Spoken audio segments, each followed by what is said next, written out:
Welcome to The Paradox with your attending, Dr. Eric Larson. He is a practicing anesthesiologist and clinical assistant professor at Michigan State University College of Human Medicine. Listen in as he takes you behind the scenes of what practicing medicine in today's ever-changing world is like with another doctor. The Paradox is a fun and accidentally informative show for physicians, patients, or anyone who has ever found themselves in a waiting room.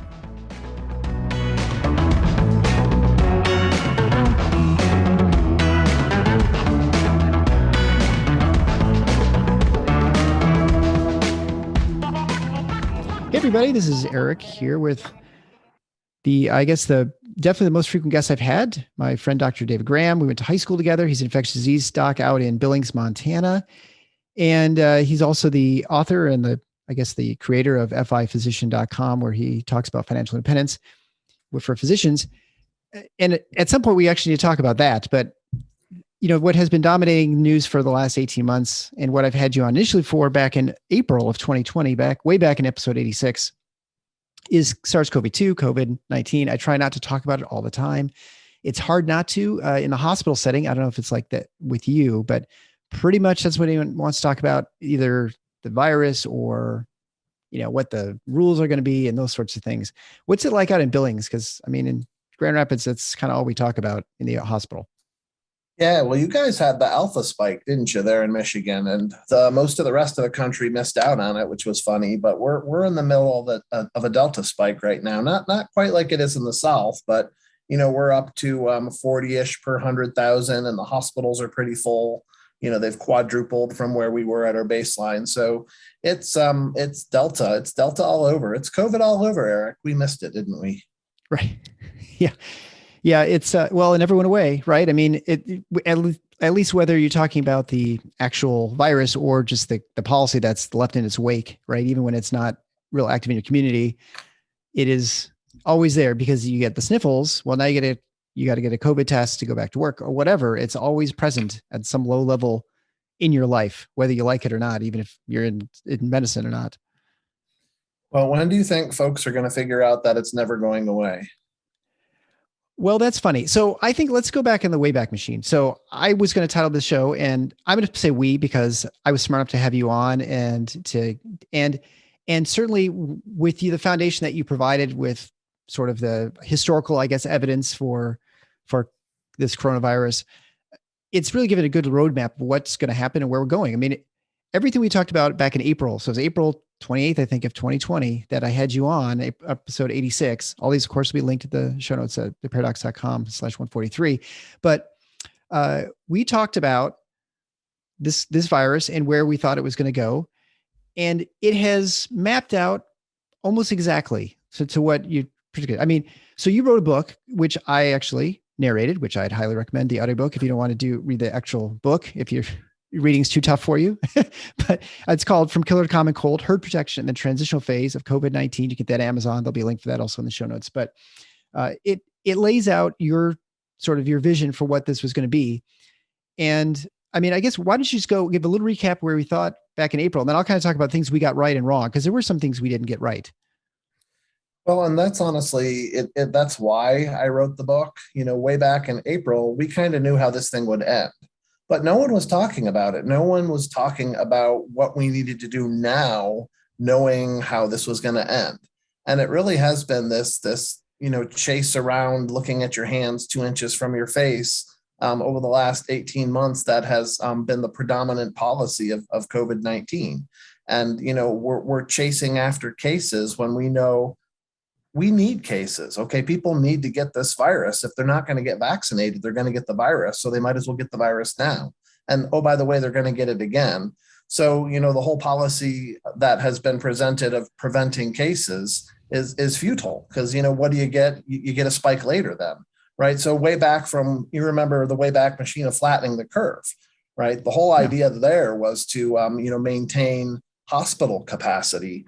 And then the question that people weren't asking is what happened after that, right? Well, then there's another curve to bend and another curve to bend. So you know, the book starts with the scientific idea that there are criteria for eradication. There's 3 of them. And, you know, SARS-CoV-2 meets 0 of the 3 criteria for eradication, right? So we were hemming and hawing, is it truly in animals, right? So is there a reservoir species? And we're pretty convinced now there is a reservoir species or two or three or four, right? So, and then there is no effective, that's the other thing we learned from Delta. There is no effective prevention for this, right? There's a lot of breakthrough cases. So we knew immunity would probably wane to this, Eric.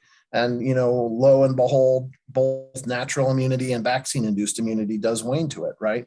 So there is a reservoir species. There's no effective preventative measure. And then the third criteria is there has to be an emphasis in the world to vaccinate everyone. And how well is that going for us so far? Well, there is an emphasis, sort of, right? I mean, there's definitely a push, but that's about the extent of it. Yeah. So, right. And I think isn't 2% of the world been vaccinated so far, compared to the yeah, rich I think parts of that's the probably, country? yeah, I think you're right. I think, you look at some places in Africa, it's less than 1%. Lots of the Western world is anywhere upwards of 50% or so, maybe in the ones that have more vaccine access than others. But you even look at Europe and there's lots of countries that are under that. Yeah.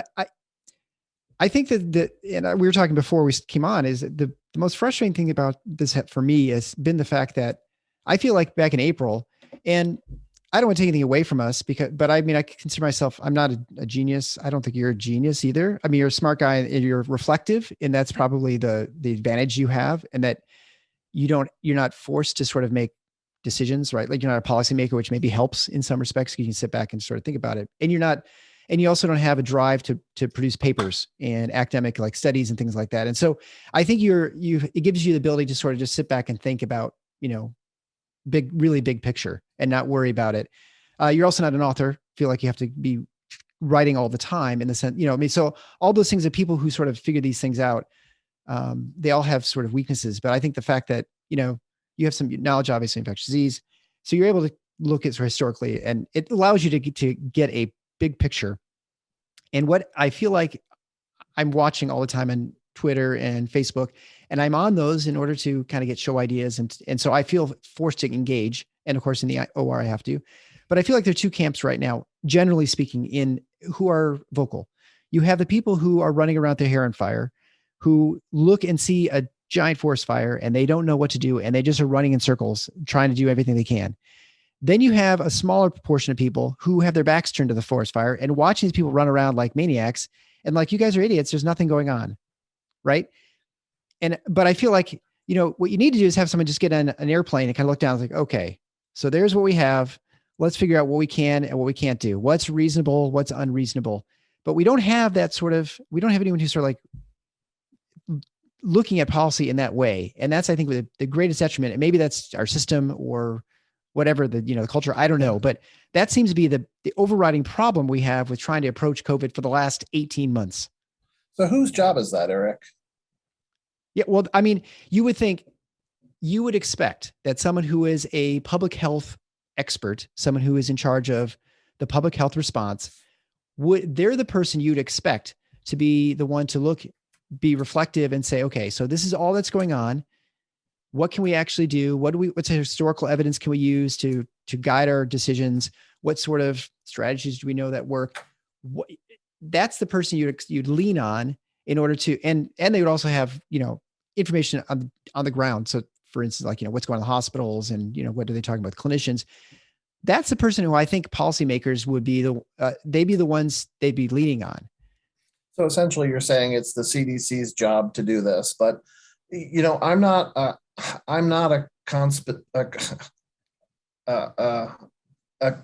person who you're going to have to cut this out for me.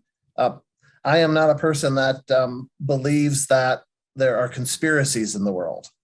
I am not a conspiracy theorist. Yes. But one has to wonder what the heck is going on with the CDC. I mean, what the quality of decisions they have made time and time again are so horrific that I almost believe there is a conspiracy. Yeah. Well, I mean, there's some quote like, don't assume malfeasance when you can just assume incompetence. But here's the thing, Eric, there's a lot of smart people at the CDC. They have to know better. So, so the first thing I say to people is that it's the Center for Disease Control and Prevention. It's not the center of common sense. It's not the center of balancing, risks and benefits. It's the center to control disease. But they have been absurdly wrong about so many things that you just have to wonder. I mean, it has to be a political agenda or a conspiracy. I mean, maybe I am a conspiracy theorist. Yeah. I think the easy answer for that is, so I don't think it's a conspiracy personally. I tend not to think there's malfeasance in large organizations that are, aside from the general sort of bureaucratic drift of any organization to enhance its authority and power and influence. That's sort of every organization, whether it's a business or government agency. I don't think they're any different. And even people are like that too, right? So I think it's sort of the same sort of motivations. But I would say probably it is people who, with any organization, you have all kinds of pressures on you. And I think with the CDC, they are a public institution that have significant political pressure. And you have people who are put into positions of power or influence who are not put into those positions of influence for certain skill sets. And so, if you're a really good accountant, you might find a job at the IRS, but if suddenly you're given the job to lead the IRS, you're not specially qualified for that job. You may not be very good at it, right? If there's suddenly a crisis, right? You may make bad decisions. You may say, someone comes to your office and say, we need to audit these people. You're like, well, I guess, I just know how to do numbers, right? And I think a lot of those people at the CDC who get rise to prominence are very good politically in the sense that they know how to advance a career, write papers and those sorts of things, but they're not very good in messaging, in looking at diseases overall, like, new pandemics, right? Well, so like someone who is good at this, Fauci, like his most recent statements is that once we get 95% of the people vaccinated, this will go away by the spring. How absurd is that? Do you think we're going to get 95% of the people vaccinated, first of all? And then even if we do, it's not going to be gone by the spring. So he is a smart enough guy to understand that this won't be eradicated. So why does he say absurd things like we're going to vaccinate most of the people, which clearly isn't going to happen in the United States, and then that it will be gone? Why? They are smart enough to know this is not going to be eradicated. So what is the agenda that lets them not count natural infections? You have to get vaccinated. It doesn't matter if you've been infected before, you have to get vaccinated.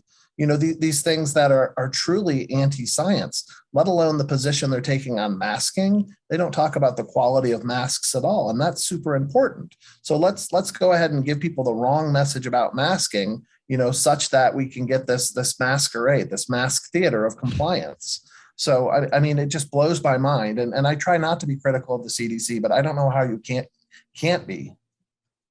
Yeah, well, I absolutely. And I think Fauci has failed in so many ways.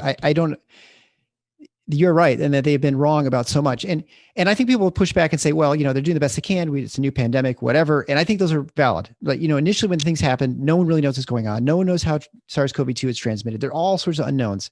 And I think we recognize that and you give someone grace for not knowing those things because they can't be known. Right. And so he's like, okay, we don't know if it's animal reservoir, where this is, how this thing operates.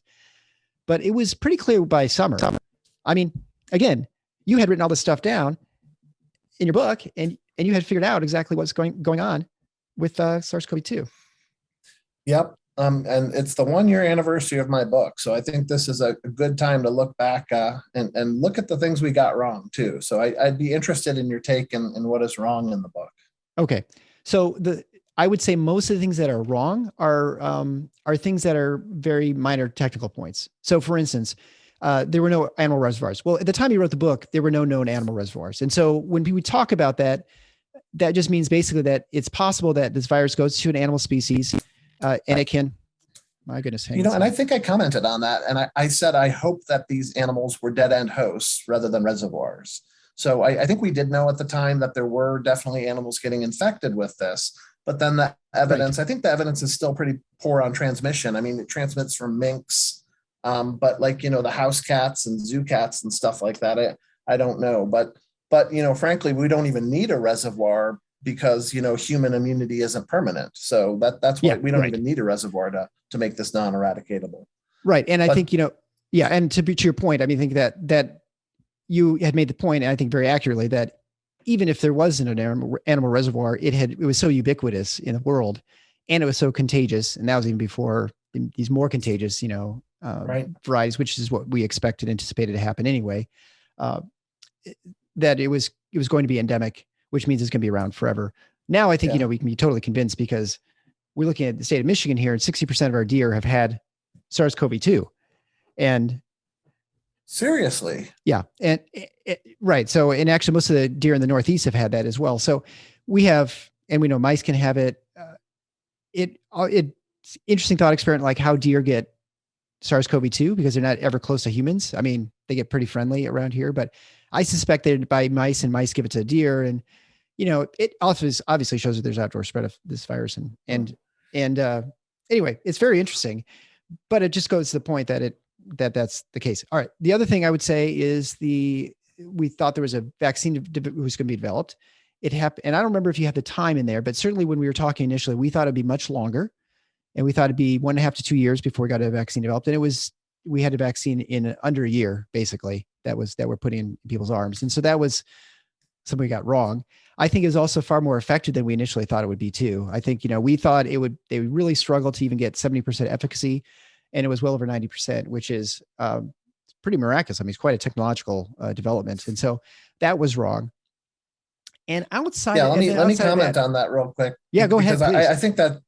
I think that's huge, Eric. Like the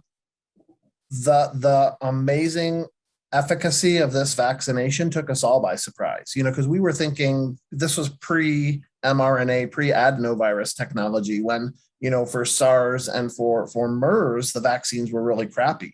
So, we were thinking that it might be disease modifying if it was a good vaccine. Yeah. And, Right. and instead, it's almost 100% disease modifying, right? There's just the folks out there who are immunosuppressed who, need a third dose, not a booster, but a third dose to really kind of get their immune system primed to this. But that there was such an amazing, effective vaccine so early, blew my mind. Yeah. That is definitely one of the biggest developments, I think, of this whole thing, but that kind of leads into the next thing. So I guess that the key thing that you had to have recognized early, and by everybody, right, the world, is that this was going to be a virus that was going to be around forever. It was never going away. If we look at other coronaviruses, and this is well said in your book, and I'd recommend anyone get the book just to read. It's a quick read, and it really gives you a good history of the virus and of coronaviruses and sort of how they mutate and all those sorts of things too. But also that people will get this. You'll get it multiple times in your lifetime. The likelihood is it's going to become less dangerous to you and end up in the ICU and get less sick. So if that's the case, then you have to make your plans accordingly. And to your point earlier, once you set in mind that that's what's going to happen, meaning everybody's going to get this. And so the only thing that you can do to mitigate risk is to say, well, if everyone's vaccinated at first, that they're less likely to end up in the hospital or as sick. And so maybe you hold off as much as you can, and you try and flatten the curve and try to prevent these infections from happening later. But as we stand now, we're obviously at the point where we have vaccines for those who want it, outside of very small children who we know are incredibly low risk for significant disease, to the point where it's almost a statistical impossibility. I mean, for the most part, I know some of my pediatrician friends won't like me saying that, but that is absolutely the case, right? We have 500,000+ people die in this country, and less than 500 are, let's not even like a 0.1% or something. So if you come with it from that angle that everyone's going to get it, then I think it totally changes the way you look at this, right? I mean, you stop trying, like you said, you stop trying to maniacally try and prevent outbreaks and spreads of this disease, because you're just stopping what's going to happen anyway. Right. So what are we waiting for at this point? Why are we trying still to mitigate this? We gave up on containment, but we're still trying to mitigate and suppress this. So what are we gaining by this? More people are getting vaccinated every day. That's true. That's good.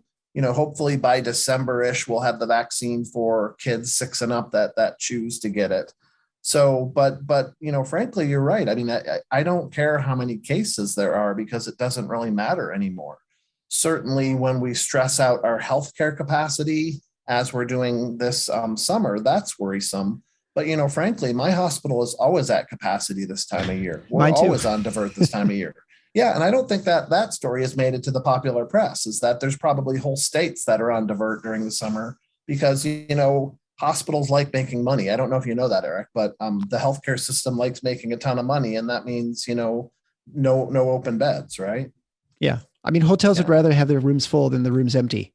And a hospital is just a hotel for sick people. Yeah. And so, and then the other major thing I think I struck out on is the variants. So I was under the idea that this is an mRNA virus. I'm sorry. Yeah. An RNA virus. Yeah. Yeah. An RNA virus, and it wouldn't mutate all that much. So I thought there would be, this strain fighting with this strain, and there'd be all these strains, and they'd kind of duke it out to see which would be the most successful. Instead, we had these lock stock switches to alpha and then to delta. And right now, delta, like 100% of the cases in the United States are delta. And that happened in the course of 2 months, that it just out competed every other strain of the virus. And I honestly didn't foresee that happening. So I thought this virus would evolve to be more benign. And then I couched that in the terms of it could be an actual change in the virus, or it could be due to human immunity. And it seems like that's what we're seeing, is that hopefully by the third or fourth time you get this virus, your immune system controls it and it's just a common cold. So, but that said, the milieu, the environment that makes Delta so successful is not going to be the environment of the future after everyone's already had the vaccine or the virus, right? So we're going to have a different strain that probably outcompetes Delta once we get closer to 90, 95, 100% immunity, which won't be vaccine immunity, obviously, but will be vaccine and immunity from natural infection. So, wait for the next strain to come by. The next variant's going to start this spring probably, right? It won't go away. It'll be a new strain. Well, you're certainly seeing because of so little of the world has had this. I mean, in some respects, we think a third of the United States Americans have had it, maybe 40% at most. With actual people with immunity is probably 75% maybe Americans, because not kids have had it. But that's most of the world is not like that because they have no vaccinations. And so you're going to absolutely have more of these strains show up. And to the point earlier, I mean, they're still going to, even though you're vaccinated, you're still going to get infected. And the virus, although will have less time probably in your body, it will still have the opportunity to mutate. Or probably a better way of putting it is that the ones that are more likely to transfer from person to person are going to be more fit and more likely to spread, and that you will get epsilon and, eta and theta and all the other strains that are going to be better at transmitting from person to person. Right. That are better at transmitting in hosts that have partial protective immunity against coronavirus, against COVID. Yeah. So that'll be the strain. Yeah. I think I'm encouraged, at least maybe encouraged, wrong word, but I think I'm happy that at least when you look at Delta, it is definitely more contagious and more infectious. I don't think there's any doubt about that. And clearly because it's more fit and it wipes out all the previous variants, but it also is it doesn't make people any more sick than the previous variant. If anything, maybe it's a little bit more mild. It's kind of hard to say. I mean, you look at the stats in Europe and the UK, they say, well, they don't have more kids in the hospital with Miss C or anything like that. Maybe a little bit less for people getting hospitalized with it. Hard to say, but it's certainly not becoming like a super more deadly bug, which is what you'd worry. Like it's more contagious and it's more dangerous. That would be, a recipe for disaster. Yeah. And you hope that whatever is required of the next strain does allow it to be slightly more benign in the host as well. But, that's going to be whenever there are challenges, a virus often gives up its ability. So we see this with HIV, right? The wild type virus is usually the most fit virus. And so in environments where you're giving them medications, the wild type doesn't survive because of the medications. But then as soon as you stop the medications, the wild type outcompetes it again too.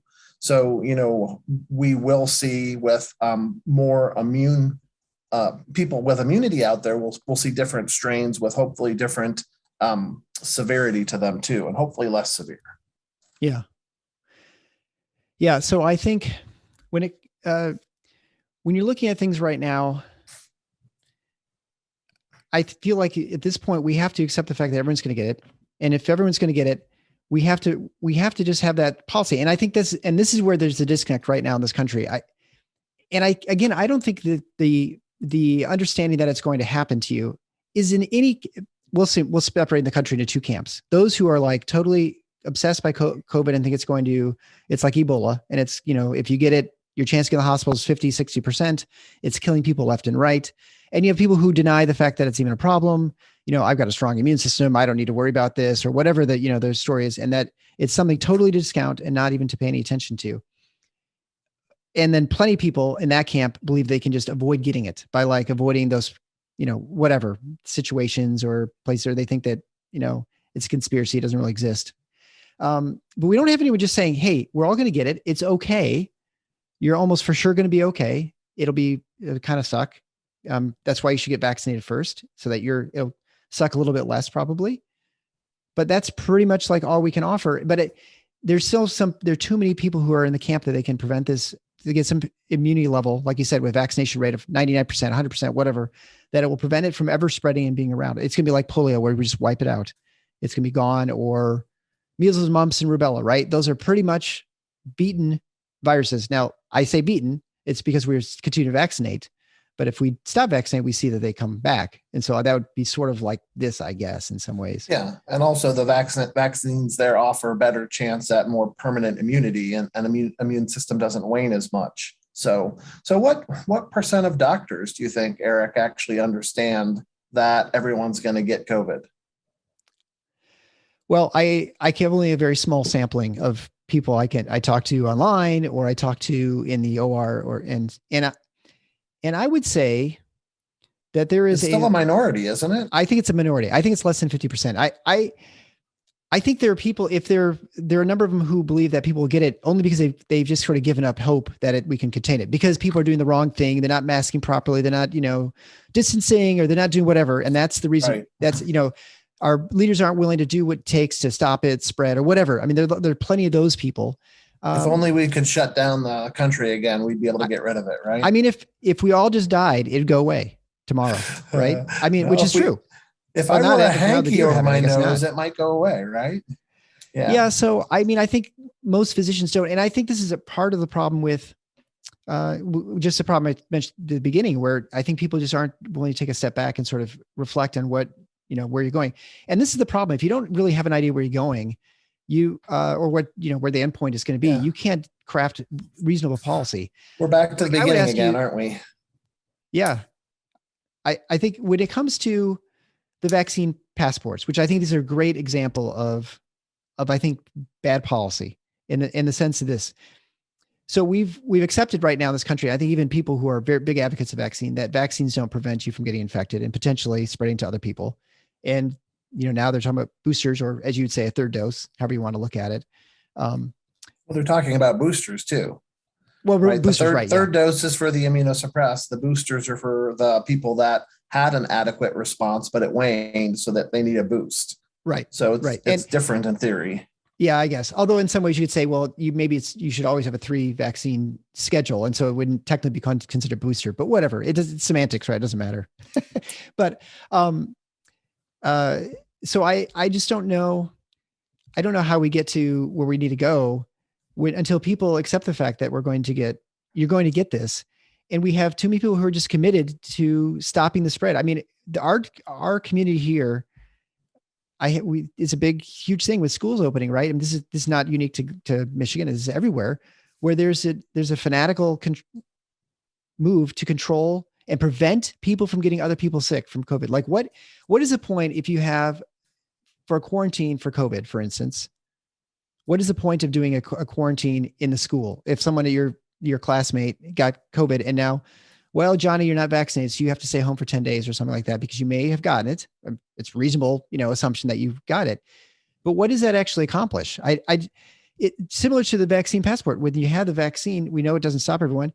So why do I care if you've been vaccinated or not? It doesn't, because we know everybody potentially could spread it to you, maybe some at less effectiveness than others if they're vaccinated. But even if 100% are vaccinated, a vaccine passport doesn't assure safety. I mean, that's presumably why you have the passport, right? So you say, well, these are safe people, but we see that they're not.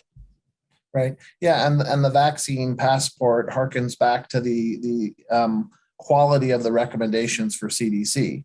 Let's get real risky here and talk about masking in schools. So here we are putting kids together in a room for 6 hours, and we're giving them a mask that might give them 2 minutes to 30 minutes of added protection if they actually wore the mask. So we're not giving them N95s or KN95s, which gives them hours and hours of protection. So we think that this is really going to make a difference in kids, and it's not at all. So again, it's getting to the idea that, kids are going to get this, they're going to get infected, if not now, then when? When's a better time for kids to get this infection? The only argument you would say for that is you'd say, well, if you prevented them from getting sick for a little while, they have an option to get the vaccine first, right? Yeah. But again, I think it's pretty clear that, I don't know. I mean, whether a kid gets a vaccine or not, yes, they're going to less likely to end up in the hospital, I suppose, but the chances are so small. It seems like it's the amount of the safety, not the safety profile, but the benefit you get from that cost of delaying it just doesn't seem like it's really maybe worth it. Yeah. Well, and let me back up for a second. I want to make it clear that I actually support masking in schools, because the schools will get blamed for everything. So even though kids are hanging out after school, they're having parties and such, if kids start getting this, the schools are going to be blamed for this, right?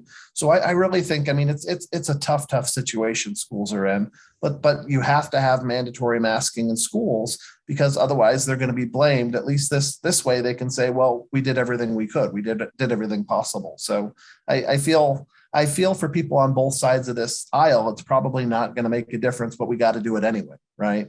Yeah. And that's a bad reason to do anything, right? Like just because, well, we're doing everything we can, don't just stand there, do something, even though what you're doing is completely pointless, right? You look at other countries in the world, like Europe, UK, they don't mask their kids in schools at all, or even the teachers, right? Because for the same reason you point out that it's unlikely to make any difference when you have these people in a closed space. If it's there, it's going to get there or whatever. Yeah. And even you look at mask mandates, and there's a couple states in Germany where they actually mandated N95 masks for everybody.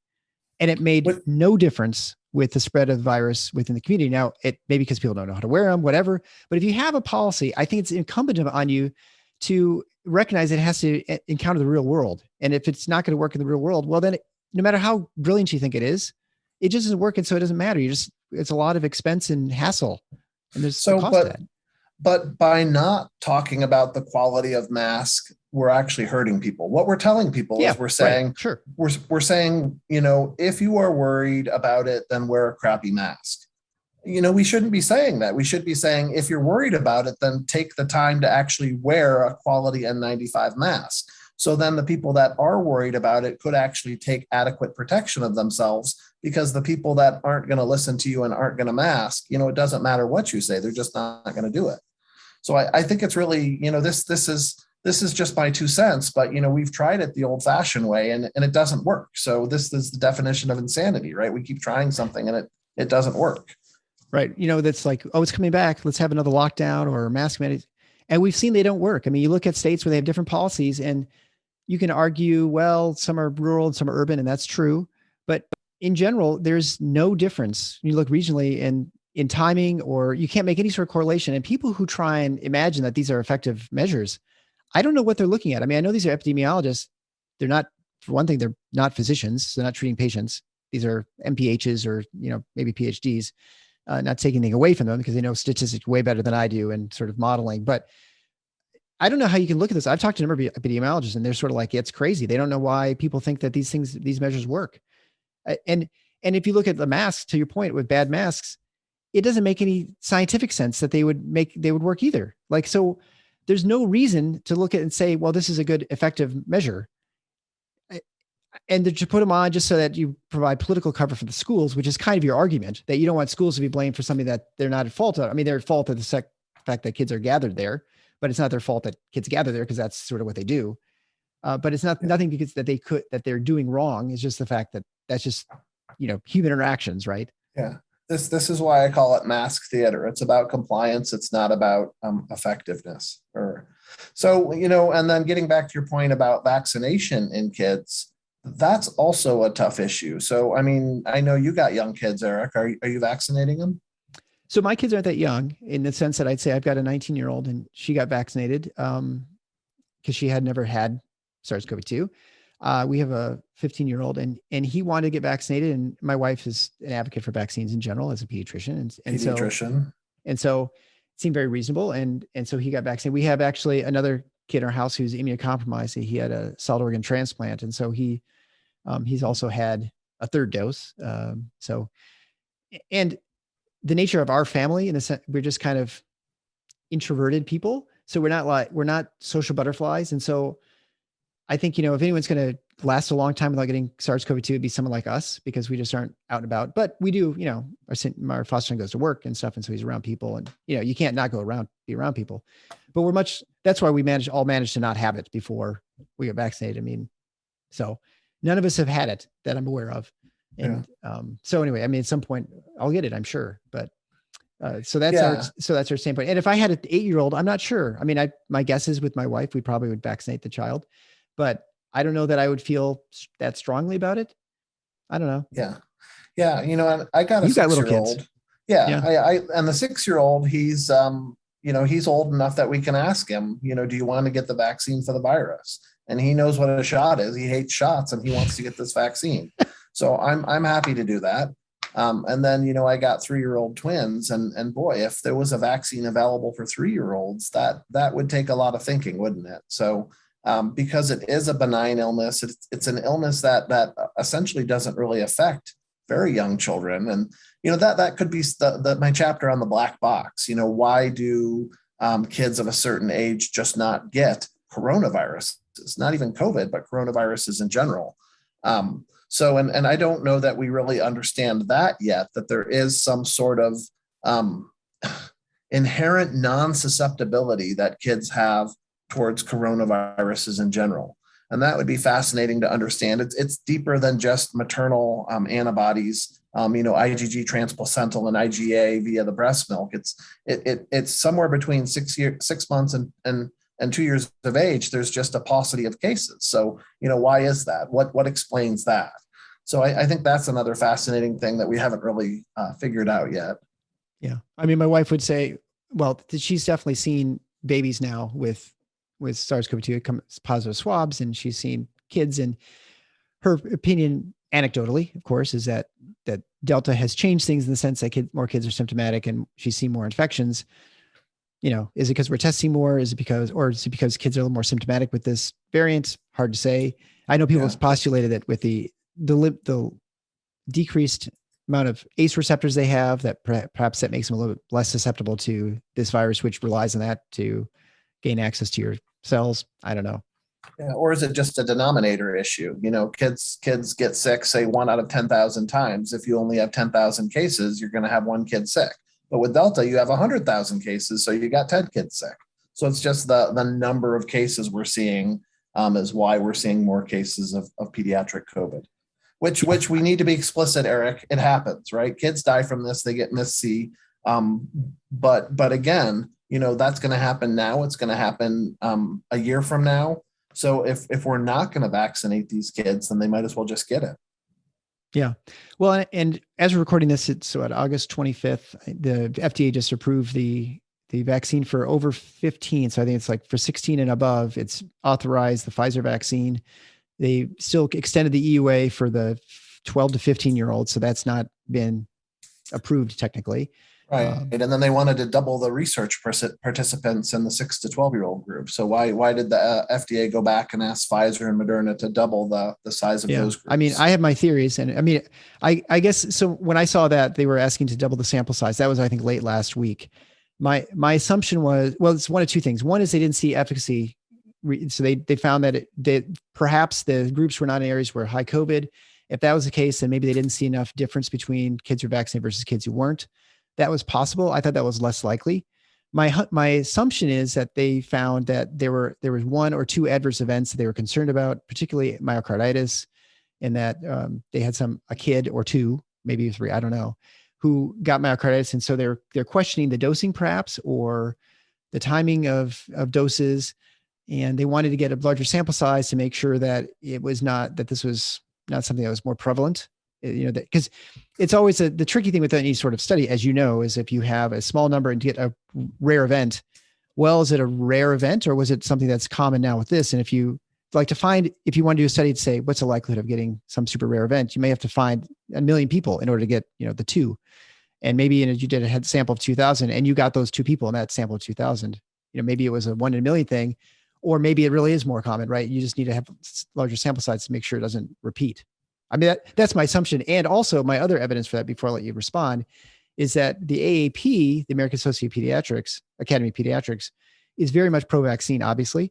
They're very much in favor of masking and all the other sort of measures, which, are controversial. But anyway, as far as with other countries in the WHO, but that they were urging the FDA to speed up this approval process so they could start vaccinating these kids, because there were a lot of pediatricians who wanted to, once there's an approval, that they would go ahead and off-label, which means before there's exclusive approval for pediatrics, to actually give the vaccine. This is very common. It's not like some crazy thing that these pediatricians are asking to do, but they don't do that for things that are not fully approved.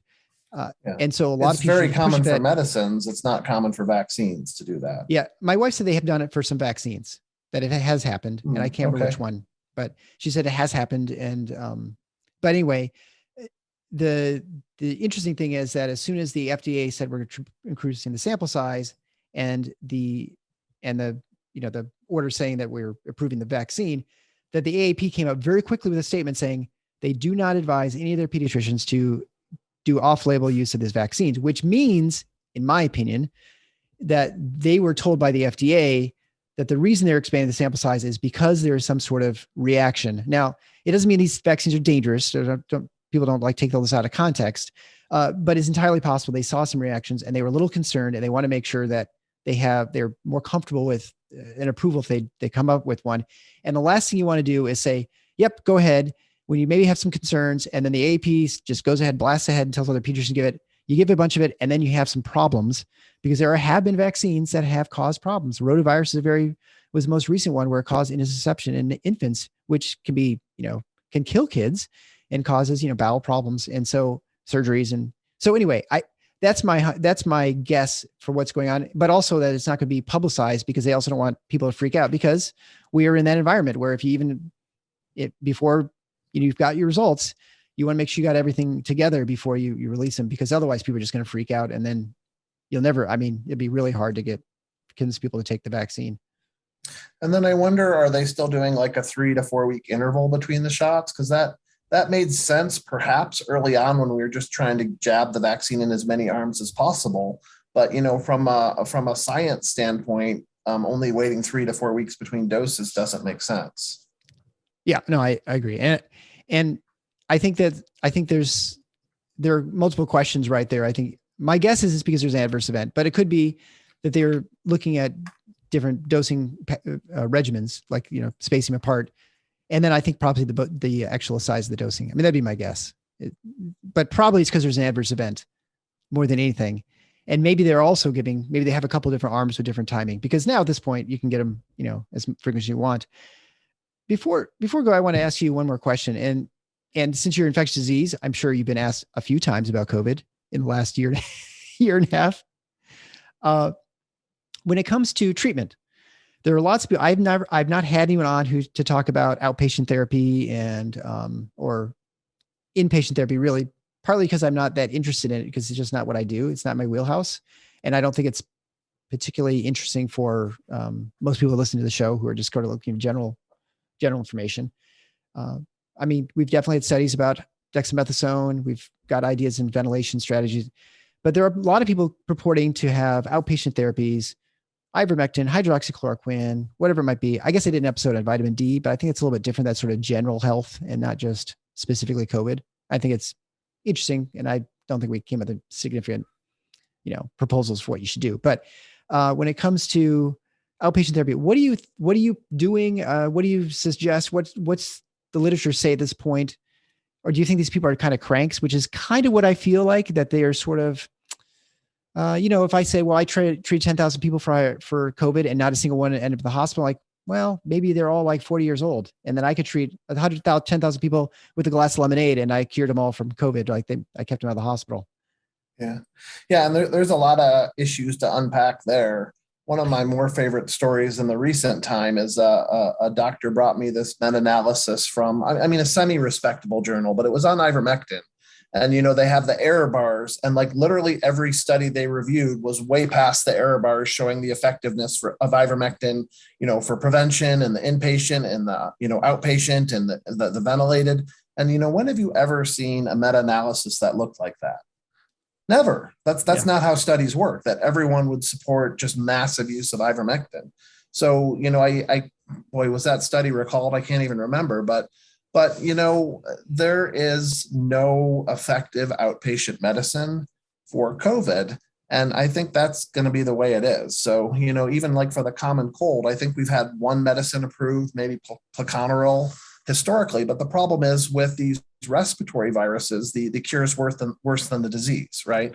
So viruses live in our cells. In order to kill the virus, we have to kill the cells. So what can we give to someone with mild illness? By definition, they're outpatient, so they're not, moderate to severe. So what can we give someone with moderate illness that won't, bother them? And then, I hope drug companies are smart enough to realize that this market's going to go away in a couple of years, and it's not worth spending a lot of money on treatment of COVID when it's not going to be relevant to treat it. So, and honestly, that brings up a lot of frustration. Or issues of frustration among healthcare providers right now, Eric, because, fundamentally and frankly, this is a vaccine preventable illness, right? It's not a vaccine preventable infection, but we can prevent most severe cases of this. And the folks we're taking care of in the hospital right now, for the most part are not vaccinated. And that's, it's pissing us off. Folks, get your act together, get the vaccine. We're sick of taking care of people that won't take care of themselves. But honestly, if we didn't have smokers and overweight, poor diet folks in healthcare, what would we do? This is a ill care system, not a healthcare system, right?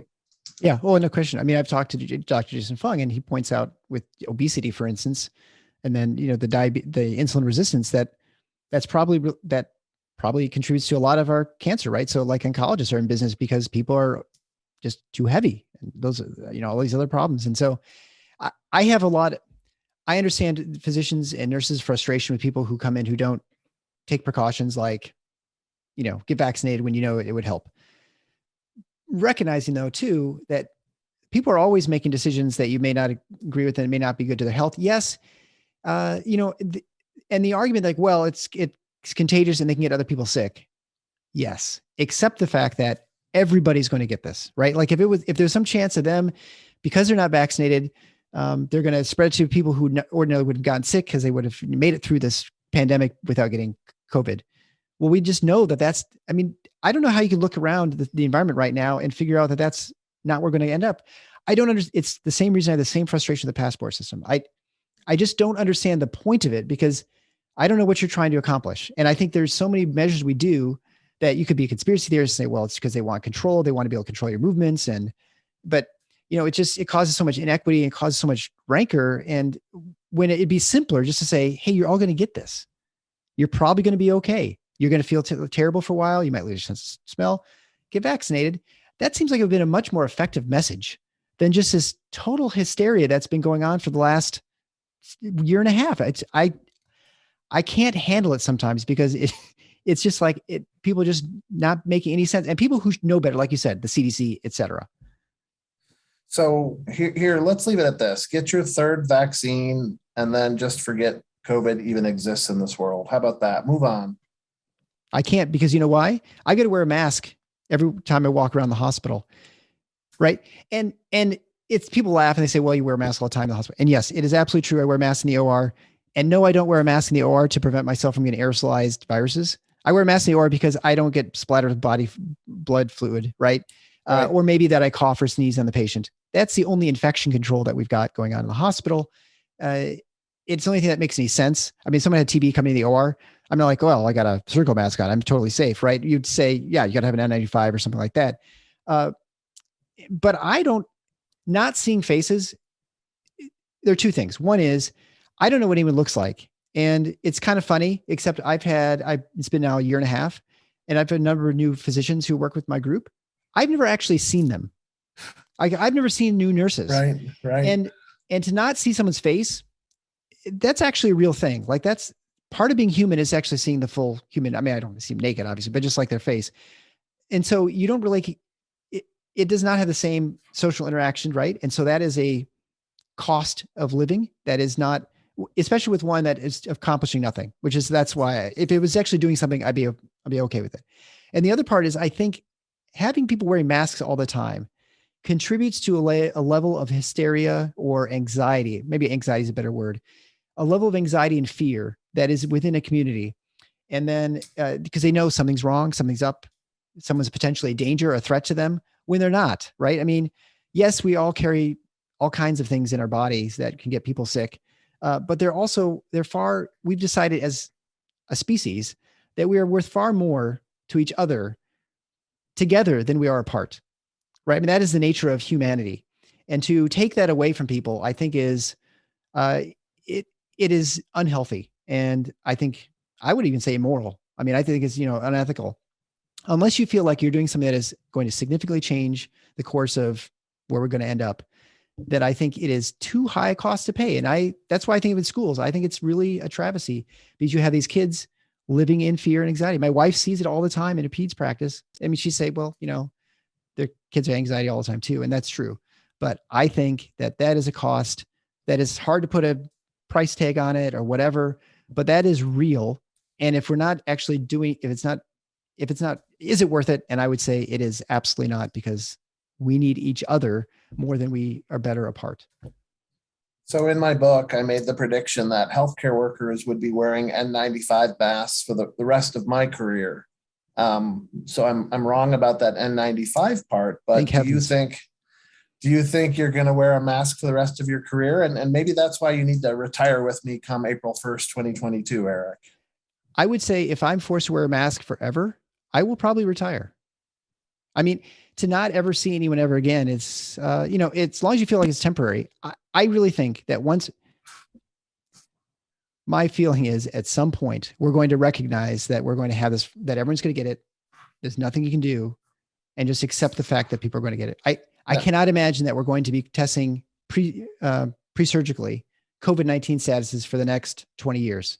It doesn't seem possible. Remember, Eric, you're talking about the Center of Disease Control and Prevention, not the Center of Common Sense here. I understand, but, and maybe people are going to always choose to be afraid of this virus. But I mean, I think the only way I'll be wearing a mask forever is if we're going to treat this COVID-19 as the be all end all virus for all time. Now, you may come back and say, well, it'll be a new virus in 5 years, and then we'll reenact all these things, maybe. But I think at some point this will have to, it just has to burn itself out as far as the public. Once everyone's gotten it, they're like, okay, we've all had it. So now we can all right, well, maybe everyone's had it 1.5 times. They're like, okay, I guess we're all right. Well, and see if this makes sense to you. We have people that use intravenous drugs. So we actually do needle exchange programs to reduce their risk. And we have people that have unsafe sex, and we give out condoms for that so that they can have safer sex. So this is the idea of not absolute no harm, but of risk reduction.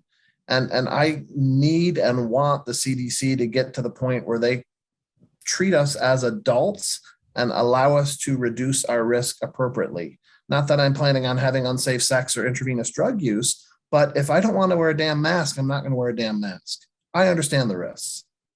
Yeah. Well, I mean, I'm at that point right now. I mean, if you're a business or something and you're insisting on me wearing a mask, I will not enter your premises. And maybe it's a ridiculous sort of, I mean, I suppose I'll have to get on an airplane to go to Florida in the fall. But I mean, outside of where it's a true necessity, I will do everything in my power to avoid it, because it's just inhumane. And again, if I thought it was actually doing something, I would have no problem doing it. But when it's like telling me to wear a pumpkin on my head, or like people say, everyone should wear pumpkins in their head. And kids don't mind. You tell them to wear a pumpkin, and they wear pumpkins in their head. And it's just as protective too, right? A pumpkin right, or a mask pretty much works just and the problem as well. is, kids are, as kids are really adaptive. They'll do whatever. People say, well, after a few months, like, I'm kind of surprised my kid's okay wearing a mask everywhere because that's what everyone is doing. But that doesn't mean it's the right thing to do. And so I think we need to actually ask ourselves, what are we doing? And I think it starts with the fact that to point to your book, which is From Killer Common Cold, Herd Protection Transition Phase of COVID-19.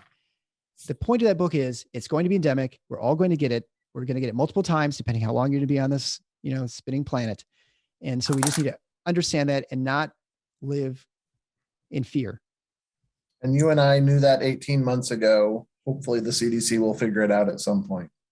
It has slowly made me even more and more insane, especially as these other mandates go out, because you see people writing articles about like, oh, we're going to have it forever. Like, well, okay, if you agree that that's going to happen, then why are you doing these things? They're just like, well, it's just the thing we should be doing because other people are doing, other countries. I don't know. Well, anyway, thanks for the conversation. It's been 18 months. Well, probably, about 16, 17 months since we spoke first about this. We'll definitely have to have a session with you talking about retiring, since you're going to be retiring in less than a year now. Pretty exciting. Since I consider you young, since I consider myself young. So I'm happy to do it. So we'll go out strong, right? Go out when you're young. Absolutely. Well, if anyone has any more curiosity about this, I encourage them to go to fiphysician.com. Check out the website, theparadox.com/143. There you get show notes from this and all the other episodes we've done. And really, I guess maybe you should just start with your prognostication. You should really stop with COVID because you've pretty much been Nostradamus here. You've gotten about everything totally right. And I look like a genius all the time when I'm talking to people because everything that's happened, I've sort of predicted, like it's happened exactly the way I thought it was. So anyway, thanks for that. And hopefully our audience knows this and shares it with other people because I think this is a message that needs to be heard. And the more people hear it, the better. Great, Eric. Thanks so much. Thanks. Thanks for listening to The Paradox. If you like what the doc is doing, please subscribe and leave a review on iTunes or Stitcher. And share the show with your friends.